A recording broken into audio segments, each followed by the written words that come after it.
joining me live in the studio, I have with me Ifeoma Oji and Mr. Ugochukwu Afoba. Good evening, how are you doing? Good evening, Sharon. How are you doing, Mr. I'm good. I'm fine. You look fine today. Alright, let's go straight to the stories that we have for today. First, President Bola Ahmed Tinubu says Nigeria played a key role in helping to restore order in the Republic of Benin. The statement raises important questions about Nigeria's growing influence in the sub-region, the exact nature of the intervention, and what this means for our foreign policy going forward. Second, the Christian Association of Nigeria says it is not officially aware of the reported release of 100 students who were earlier abducted. This uncertainty opens up conversations about security communication, crisis management, and the reliability of updates around kidnappings in the country. Now, finally, to wrap it up, we're going to take a look at the situation, the video that has gone viral now in Osun State, the governor of Osun versus the First Lady of Nigeria. But first, let's start with President Bola Ahmed Tinubu and the Republic of Benin, right? Earlier today, we talked about the fact that there was an attempted coup, but that was stopped. There was an intervention. We also saw the role that the Nigerian government played, and Tinubu has come out boldly to say that he, on his orders, right, that we saw the intervention of Nigeria in restoring democracy to Benin Republic. But let's get your thoughts on that, Ifeoma. Okay, I'll start with Benin Republic. I remember in the morning when we talked about this, I told you that it was quite a shocker for me that this is the first time we are witnessing a coup in Benin Republic since 1990s. And unlike other African countries, West African countries that have experienced coup, Burkina Faso, and even the recent one we had, Guinea-Bissau, we heard that the former president was trapped in. So I was shocked to see, this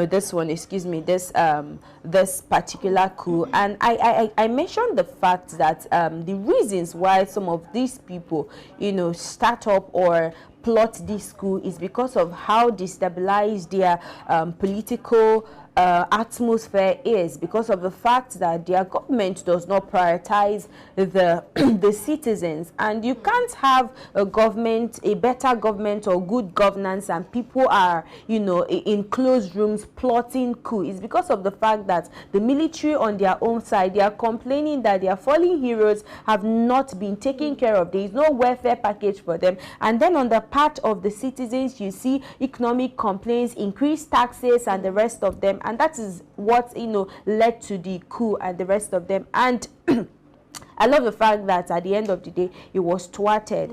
And then moving forward to what you asked about the president, praising the security personnel or operatives in Nigeria for, their swift response. I'm like, the same way that you sent jets ablazing to Benin Republic to go and bomb and stop the coup attempt there, why don't you use that same energy? If that same energy was powered into, insecurity in Nigeria, it would have been a thing of the past. You understand? Everybody is agitated. Your citizens are in pain. People are mourning their loved ones on daily basis. We wake up every single time and you ask yourself, where is the next news going to come from? Who is going to die? Which particular state is going to witness, maybe coup or one insurgency or the other? If he had used that same energy to, channel into insecurity, like I said, it would have been a thing of, been a thing of the, in Nigeria, exactly, it would have been a thing of the past. But it is so sad that we are quick because of the fact that we wouldn't want people plotting coup. You know exactly that your house is burning. Instead of you to fix your internal issues, fix the economy, you're forcing yourself to other country because you want to act sovereign, your sovereign country. Or to so it doesn't spill over. Exactly, spill over your own country. But this is not how it's supposed to be. We are not supposed to be, like I say every single time, reactive on situations like this. This thing that happened in Benin Republic is supposed to serve, it's supposed to serve as more like, what should I call it? a lesson for Nigerians to learn and see how they can fix their own, building before it collapses. Some of the reasons that you mentioned, the fact that the fallen heroes in Benin Republic have not been appreciated, their families not adequately compensated, the state of the economy and all of that. Mr. Okochukwu, do you think that Nigeria has similar reasons why they had that attempted coup in Benin Republic? Do you think we have those same reasons in Nigeria? Well, one constant reason I know why we always have military coups, whether failed or successful ones, is political instability. And political instability could mean a lot of things. It goes as far as when the economy is not doing well, as we can see in Nigeria, when even though they come out every day and talk about the rise in the GDP, how does that exactly reflect in the life of an average Nigerian? So these are some of the things. So on economic instability, yes, we're facing that as well. But majorly, it is under the umbrella of political instability. Okay. When the country is not stable politically, the people who are in power, they do not have the capacity to deliver and run the state smoothly. And we see that Nigeria, they are facing similar issues. And if the government continues moving in this same direction, I would not be surprised if some set of people start coming up to say they want to overthrow the government. We have even seen it of recent. We've seen it recently. But I always say that a military coup is condemnable. It is not what we need in Nigeria. I see that it will worsen the situation more rather than even build it. Then for the coup we had in Benin Republic, first of all, I saw that the president said that he helped in restoring democracy back into that country, and I would say that is something commendable. I mean, military coups should not be encouraged at all. But then, just like Ifoma said, they wrote, if I should quote them, they said that they carried out precise military actions on the coup plotters who were fleeing. And if they could just do this to, I don't know, say at most 50 military men, that it can't be more than that, and they were able to calm down the situation in the Republic, why have they not done something similar in Nigeria? And I think I have the answer to that question. Tinubu's reaction to the coup in Benin was not an independent situation. If you read the room, you would also see that few hours after that, the president of France, he released a statement in solidarity with Nigeria that for the insecurity issues they are facing. We didn't start facing these issues today, but then just hours after the coup we had in Benin Republic and Nigeria intervening, he started to stand in solidarity. And if we recall, Benin Republic is the only francophone country that is still surviving, that still has a civilian leader as the head of state. So I feel Nigeria is more like a pawn that France used to secure that state, because you know that most of these military juntas, they do not answer to colonial masters, and they are not influenced by them. And so I feel the international community, the Western community, France particularly, they still want to hold a grasp on West Africa and Burkina Faso. And we have always known that Tinubu is a close ally to Emmanuel Macron since he became president. He has traveled to France countless times. So I feel Emmanuel Macron. This is his resting place. This is his resting place. There are two major points you just raised now, and I see two links right there. The fact that, Benin Republic as the only francophone country that has not been, dominated by the military, and just shortly after the Nigeria government intervention, we saw, the president of France coming out to say thank you and stand in solidarity with the Nigerian government, amidst all the insecurity talks and all of that. So that's one. And also the fact that, like you rightfully said, if it is taken over by militants, the military, they would not be answerable to anybody, right? Then secondly as well, the fact that the president always, most times, has visited France in time past, even just going forward. So with these two links right now, with the intervention of Nigeria in the Benin Republic, you think that there is more to it than trying to just restore democracy in a country? The democracy, sorry, let me think. Okay. Democracy already is dead in our country. So you can't give what you don't have. So I feel that independently, Tinubu has no business with Burkina Faso. They have failed, it's not Burkina Faso, Benin Republic. They have failed in their own country. So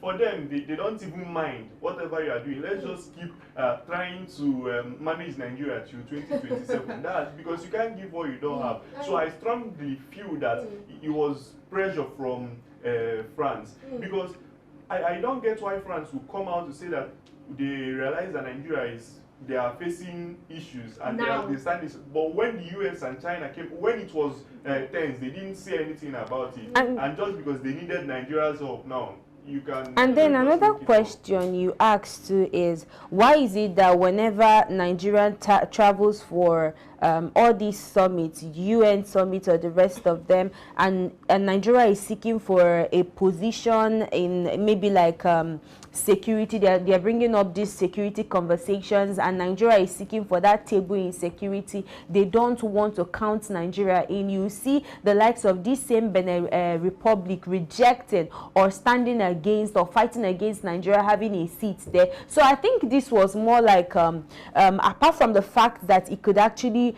help Nigeria in the long run to, you know, keep things locked down, you still ask the question, why is it that they have interest in that particular country, even though this particular country is always against them? To be honest with you, the president of Benin Republic have not even come to, you know, thank the president of Nigeria for his swift response to, you know, coming to their rescue. He hasn't said anything, and you ask, why is it that he hasn't said anything about that? But I think this, for me, what I'm really going to focus on right now is the earlier message that I passed on earlier, which is when a tree, you know, with cracks invites an axe, what do you expect when you keep on having, you know, people in a country that are starved, starvation, there is inflation, there is a lot of them. These are the results of what you're going to get. So I think if there should be any take-home message that the government, this present administration is supposed to take from this whole coup attempt in Benin Republic, is the fact that we need to fix the root cause of these problems.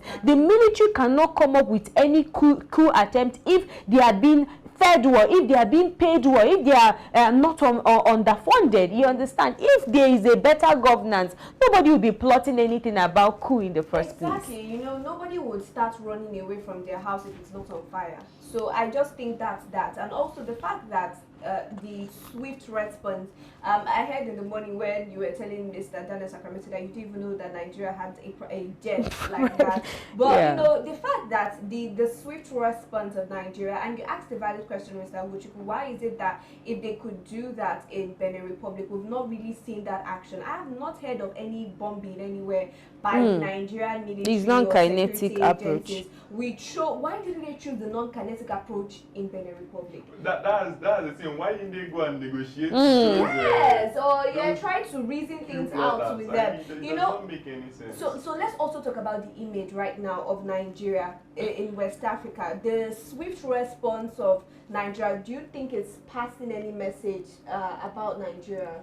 Well, someone who is not a Nigerian, you know, an outsider, maybe from the international community, looking at what happened, will obviously be proud of the country, Nigeria, for what they did. Because I have always stated that democracy is something we should hold with the highest esteem. You understand? So Nigeria's action in securing democracy for Benin Republic is something that is most commendable. But then, in our own country, how stable is the democracy we preach of? We saw Daniel Boala the other day coming out to point at United States that they are the ones who gave us this democracy, and since they are not doing it right, we also will not do it right. It does not make sense that what is wrong is wrong, no matter who is doing, who is doing it. You have to be able to know. Cannot even compare United States with Nigeria. How? It's not compatible. You can't compare those two things. But then moving on, the image Nigeria is just showing is that, okay, when it comes to affairs that does not affect that does not affect us. We'll be active and show though. the world that we are doing well. But then in your internal affairs, the lives of your citizens are not even secured.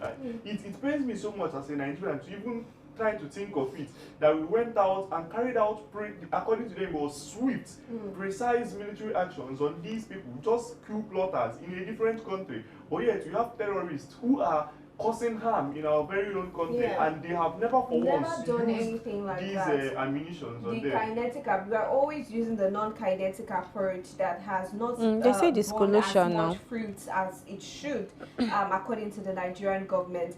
But let's also take a look at the fact that the resources that they used, right, for this military intervention in Benin Republic, and we have what is going on in Nigeria. Every single day we come here, we talk about insecurity. When you see the Nigerian government using its resources, which they say is not enough, and they're using that to help a neighboring nation, do you think that they are maybe overextending themselves at the expense of actual Nigerians? You see, I keep on talking about, having our leaders not having the political will. I've said it countless times that if this present administration really want to, put an end to this terrorism in Nigeria, that Nigeria has what it takes. They are not incapable. We have what it takes. But I think looking deeply into these things, you will notice that somehow, maybe, allegedly, that this present administration, in one way or the other, is actually benefiting from these whole crimes, these abduct people, pay ransom, they will tell you non-kinetic approach and the rest of them. If you ask the question, you start reasoning that there is something that we are not seeing that is actually there, and that is why every single time you see when they approach these security issues, you see they are very diplomatic about it. They say everything that has to do with security is something secretive, it's not something that we have to lay out in the public just like that. But you see what happened, you see how swift they were about to tell you how they jetted off to Benin Republic and they bombed the place. They did not tell you that they are keeping it secretive, to tell you that something is skewed in between, something is distorted in between. If we really want to act as a sovereign state, I believe we have all it takes to act as a sovereign state. Even if we don't have what it takes to act as a sovereign state, France has opened their hands. Other countries, the United States, have opened their arms to help us. So why is it that we have not employed their assistance to stop insecurity in Nigeria? That's such a valid question. And the other, I like that you mentioned the fact that they didn't hide it and say it was classified information, what they did and how they went about it, because they have been very vocal, very fishy when you ask them questions about the release of maybe students, right, and what they actually did in order to guarantee that release of those people. They've been very, very fishy about that. So I just finally on this, right, with this intervention that we have seen now, and obviously everybody's saying, okay, Nigeria has what it takes to actually fight insecurity. And we also saw ECOWAS intervention as well in Benin Republic, but we've really not seen them voice out as much when it concerns Nigeria's insecurity. You mean ECOWAS? Yes. Well, ECOWAS is not, for me, I don't see ECOWAS as an organization as it used to be. The organization I was taught about it. Economic Community of West Africa. Because now, ECOWAS is just looking like a tool that is being used by Westerners to dominate and still, apply this neo-colonialism to the West African countries. And I do not know exactly the reason for even when we talked about the Christian genocide, if let's even call it what it is, an allegation, they did not show any interest in it. Where they only say something when they hear of a coup, because everyone dislikes coup, but it seems as though they dislike it more because military juntas, they do not take orders from you. They just do what they feel is right. You know that most of these civilian governments, the ECOWAS or the Western leaders, they have something on them. So it's more like, I wouldn't completely say manipulation, but something like that. some of the things our African leaders do is being influenced by the Western leaders who have something on them. For an example, Tinubu now, who has a drug case in the United States. Why do you think he has not come out to, you know, rubbish Trump like he rubbish other Nigerian politicians who come up to him? Trump used harsh words on a sovereign nation. He calls us now disgraced country, and in response, the president came out reading a script that was well written. No, you know, they were just playing defense, no attack. No attack, because of course you're attacking who? The United States president. It will be interesting to see that day. But talking about insecurity as well, an interesting update that we're seeing. So earlier today, was it this morning? Yes, we talked about the release of the. Yes, it was this morning. We talked about the release of the 100 students that were in captivity out of about over 300 students that were captured some weeks ago. But we're seeing now that the Christian Association of Nigeria, CAN, has stated that it has not received any official notification regarding the reported release of those 100 students that were abducted in Niger State. And I just have a lot of questions about this, right? Because before now, I saw an interview from the side of the government, I think that was Bayo Nanuga or Daniel Wala, one of them, saying that the bishop of that St. Mary's school has not been cooperative with the military. They have not released the names of the students that were abducted, and they don't know why they are doing that. And they don't even know. They said that the abduction might just be speculations, right? Now we are seeing the government is saying they've released 100 kids. We are hearing from CAN that they've not gotten any official release. What do you make of that? First of all, I think I would like to take back my, you know, congratulations. I'll have to take that back because the good news, I was really happy. So I'll take that back, first of all. And then forging ahead, this is, for me, the only thing I could say is this is audio release. It's really, really sad and disheartening how this our government, every single time they look down on its citizens. Because how can you come out? I'm even like very angry at myself that I didn't get to ask, okay, where are the videos of these people that were rescued? Where are their videos? We would have, you know, seen them reunite like with their family the way they had. Yes. I was like, why is it that I didn't ask this question? Immediately I saw this, you know, news. That was the first thing that came to my mind. And I'm like, why are they always playing on our intelligence? Why every single time? It shows you that these people do not actually care. It's all about the optics. It's all about the headlines. It's all about propaganda. Whatever suits them right, this is what they do. They don't care about people that are going through pain. Now imagine a situation, put yourself in this position whereby you will hear in the news that your child that was held in captivity for almost 2 weeks or 2 weeks, let me just say, have been released in the headlines and you're yet to see the child. How are you supposed to feel?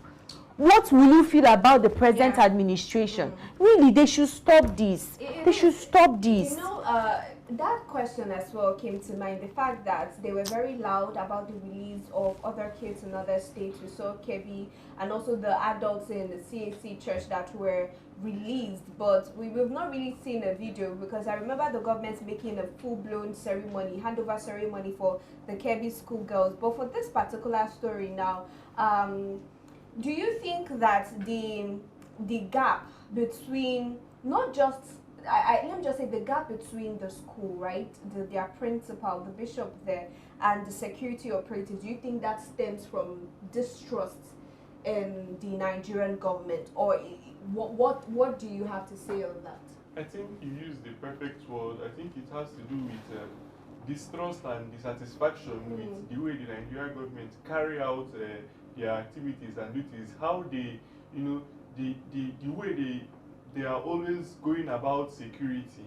You as a person, if we are the victim, you would be frustrated by how they are handling these issues. So I would not be surprised if it happens that the Nigerian government did not actually rescue those children.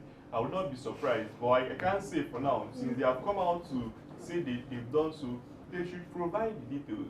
This government, they always lack transparency and accountability. Everything they always like to do it behind closed doors.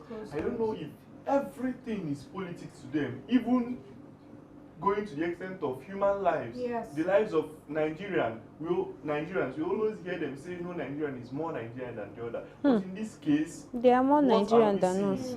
So I feel, right, that if they have rescued these victims, the way we saw them doing, even if it's the ceremony, let them use that ceremony to gain political points, rather than not even getting them, maybe abandoning them and coming out to say that these people have been rescued or they have been released. It makes no sense at all. They are always shady when it comes to things like this. But like we say, they were quick to tell us how they restored democracy in Benin Republic. Exactly. So there's a difference in how they relate those different messages in different scenarios and situations. And at this point, I like the fact that everybody is calling on the government for accountability and transparency. It's something that we've been denied for so long, but it's something that we deserve as Nigerians. Okay, we're moving over to Osun State, and we're going to take a quick look at a video where the First Lady dismissed, maybe rather abruptly, the governor of Osun State during his special song presentation.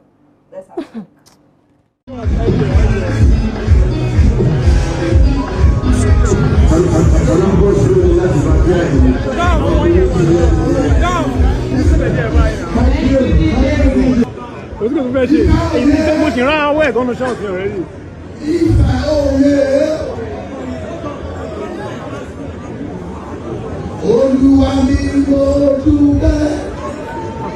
Which kind of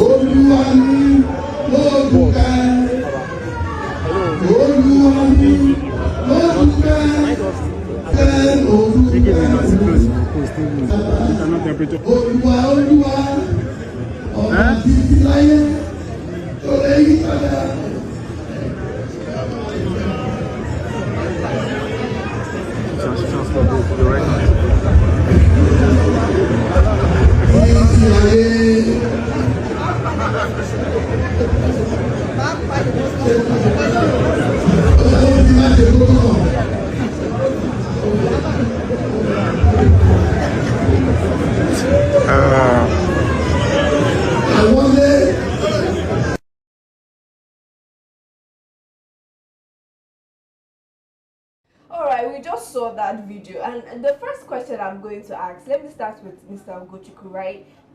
This event happened in Osun State. The person in the video, Governor Ademola Adeleke, that's the governor of Osun State, and the First Lady was being crowned, given a title, right? And she came all the way from Abuja. But in the course of him making his speech, where he started with a song, she came and cut him short and said, oh, please, let's wrap this up. And, the countenance on her face even changed while she was leaving the podium. What do you make of that? It was Lord Acton who said that power tends to corrupt. But then absolute power corrupts absolutely. Absolutely, yeah. But this is not even a matter of corruption. This is a matter of madness. It is insanity. Because how can someone who holds a ceremonial office, an office that has no legal backing in the constitution, be... If I were the governor of Osun State, I would have arrested the First Lady. Oh God! Okay, you just broke the record. No, seriously, He's right the though. governor of the state is like the president in that state. Yeah. Anybody who tries to stop him from performing his duties can be gunned down by the DSS. Once you try to attack either the president or the governor, if you try to attack them, you are not arrested. You are shot dead immediately. So, but I would have mercy on I'll give her the courtesy of being the First Lady. I'll not shoot her. I'll get her arrested. Because of that. That was harassment. I get your point. It's really shocking. It's the audacity for me.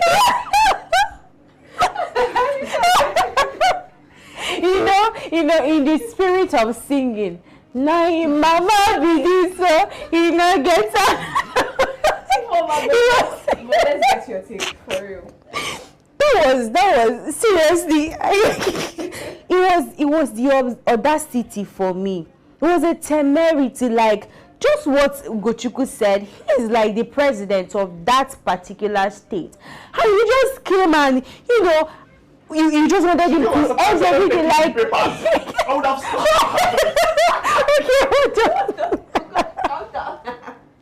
Let me just say something quite, but really that was really absurd. It was disrespectful. That was quite disrespectful. It wasn't called for in the public. first place. Yeah, if you had wanted to tell him something, I mean, there are ways you could actually whisper something into him. You don't even have a right in the first place to come and disrupt whatever he's doing. You understand? It goes a long way to show you, just like what Ugochukwu said, absolute power, you know, corrupts absolutely. But the thing here is that it's because of the fact that, I mean, the president, the present administration can literally do anything and go get away with it. That is why we are having the likes of the first lady, who is just her position is just ceremonial, that she could just come out and do something. Yes, yes, elected and you that you're exactly. Is the fact that the present administration emboldens all form or manner of things. That is why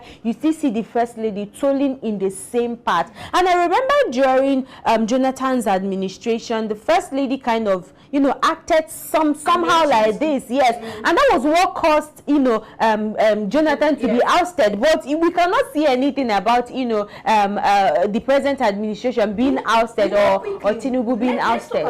Let's talk about political dynasties now, because just months back we saw where the daughter of the president, who is the Iyaloja in Lagos market, went to, is it Edo? I can't remember. Yes. I think it's something. Yes, to go and crown Iyaloja. And the palace, right? The king refused that. He said that was foreign and alien to them, and it's not something that they know.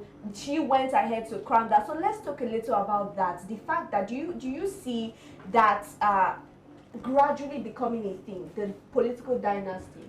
Honestly, it is, because we tend to learn what we see happening. Because we've seen, Remi Tinubu must have seen how his husband is so preciously governing our country, Nigeria. Yes, because we saw the illegality that happened in Rivers State. What happened in Rivers State, how illegal it is, it cannot be overemphasized. And for that to happen in this country, I mean, that's the height of it. I've seen it all. I have not seen it all. Every day they continue. So I feel it is, you know, Tinubu and his cohorts, they are the ones who are giving people this confidence that things like this are happening. The other day we saw Wike taking his son to an official yes, trip. Yes. No decorum at all. One of the reasons why these things happen and nothing happens is because we don't even have a strong opposition. Go to the United States where you see opposition leaders holding leaders in power accountable. But we don't see anything like that in Nigeria at all. They are not giving the opposition. Because if they were there, they would do the same thing. You know, let me say something quite quickly. Yeah, if you watch the way her countenance, how angry she was talking to the governor of Osun State. If she had channeled that same energy in the other room when she's talking to the husband about the state of insecurity in Nigeria, like giving him that same hot. Imagine how safe Nigeria would be. But because of the fact that we can just come out and do any, you know, rubbish, anything that we want, and we just get away with it. Now, I'm talking about the political dynasty that you talked about. I think I'm literally reasoning the thing, and I'm smelling it from this present administration.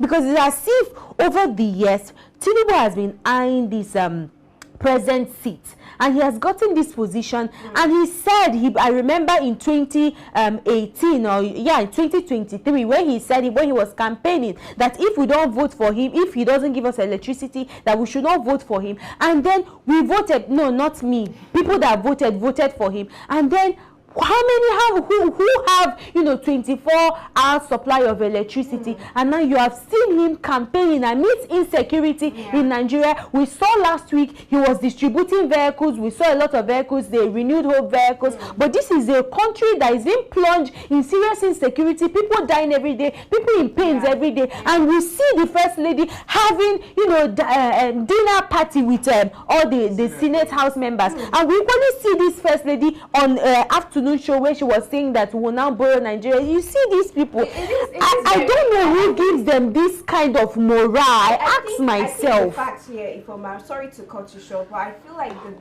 the reason, right, is what you both have mentioned, Ugochukwu and you as well, the fact that we are seeing from the presidency some act that gives people that confidence to know that they can try some things and get away with it, even though we say we are practicing democracy. If this is really a democratic nation, what happens? Definition of grace, is really disrespectful, and it does not show that they honor that power of the place of the governor. You are not holding any official position. You were not elected at all. So to come out and do that in the public, it's not even as though this was, closed door, right? So I get that. But this is where we're going to call it a wrap on the show. You can join in the conversation in the comment section. Let us know what you think. Follow us across all social media at Active Citizens. You can find me as well across all media at Sharon Edebchuku. And you can find me on Facebook at Oji Sophia and on Instagram at Misolex. You can find me on Instagram, Facebook, and X at Ugochukwu. All right, so we see you tomorrow. Do have a good evening.